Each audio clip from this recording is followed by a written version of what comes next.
Institution, longtime friend and guest, fellow member of the Salem Media Editorial Board. Good morning, Lanhee. How are you?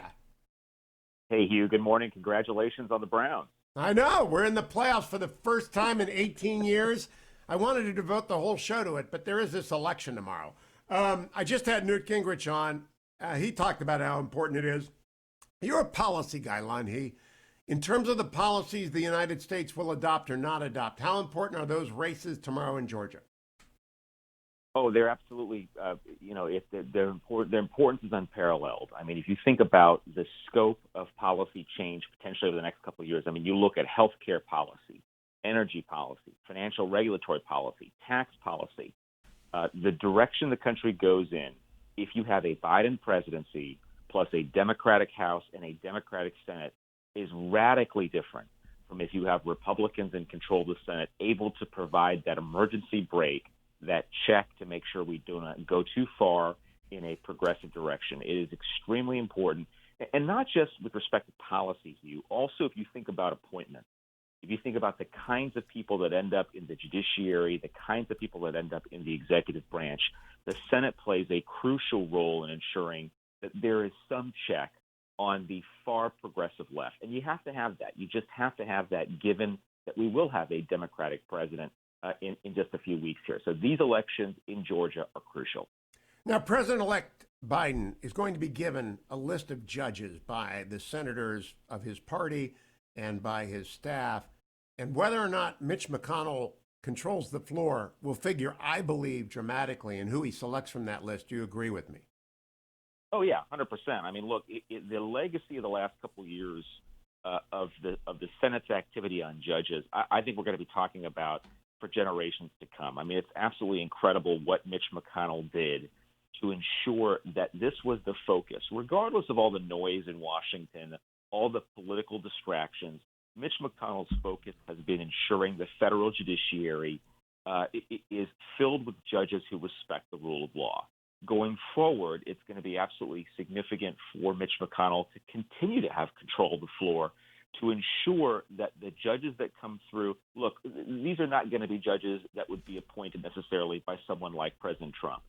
But hopefully with a Republican Senate, you will see judges who at least have some modicum of respect for things like the rule of law, things like ensuring that they don't go too far. Mitch McConnell is going to be the key to that, which is why Republican control of the Senate, these Georgia Senate races are absolutely key. And so if David Perdue or Kelly Loeffler, and preferably both of them, win, we can count on judges coming from the Democratic side who are, if not in agreement with Lanhee Chen and I about how a ruling ought to be done, will follow known procedures and will not be results driven. Lanhee, let's talk about defense first, because I believe national security implications of these two votes are extraordinary. I don't think people even begin to grasp how important these two seats are for protecting the United States. How would you articulate that? Well, there's a few factors. First of all, there is the question of what the priorities of the Senate will be. And given Republican control over the last couple of years, what we have seen, for example, is a much more significant push to hold China accountable, to ensure that people understand all of the malign actions that China has taken and will continue to take, frankly, in their quest to continue to be a more and more significant player on the world stage. That is something that the Republican Senate has helped bring to light. That will continue to be an important factor if the Republican Senate remains a reality. On defense, you have finally in the Republican-controlled Senate, you have in the Senate a conversation about the value and the importance of more significant investment in our military, of a more significant investment in technology, as well as in the right approach when it comes to our Navy, to our Army, to our Air Force. These are the sorts of things that you have with a Republican Senate that you would not have had if you had control falling to the other side. So it's not just about the actual things the Senate does. It's about agenda control. And what are the things the Senate is talking about? And these are the kinds of factors that with Republican control you will have with the victory of Kelly Loeffler, David Perdue, hopefully both of them, as you say, but just one of them wins. You have the Republicans controlling the Senate. You will ensure that the national security conversation remains headed in the right direction coming out of the Congress. No, Senator Perdue in particular is a member of the Senate Armed Services Committee and on the Sea Power Subcommittee, which he chairs. And I'm going to have Jerry Hendricks on at the bottom of the hour. Captain Hendricks has just written a new book to provide and maintain a Navy, which says, we got to get to 355, and it's got to be a particular ship mix. Georgia's a pretty military state, so I think the military vote will favor Perdue and Loeffler decidedly. But how important is it that just the top line spending number not be dramatically cut as it was under President Obama? And there it went beyond even the Gates budget. Yeah, that is going to be significant. And here again, it is important because if you don't have a Republican-controlled Senate, it is going to be very easy to sweep a lot of this under the rug. And this is what we saw during the Obama era for people to come out and essentially poo-poo the notion that you had to pay attention to how much we were investing and how much we were spending. You'll recall, for example, the quip that President Obama had about during the debates with Mitt Romney in 2012 when he was making fun of the notion that the number of ships mattered, that the investment we were making in the U.S. Navy and the U.S. military mattered. All of that sort of stuff, all of that kind of mindset begins to creep back in if you don't have a Senate keeping those thoughts in check, quite frankly.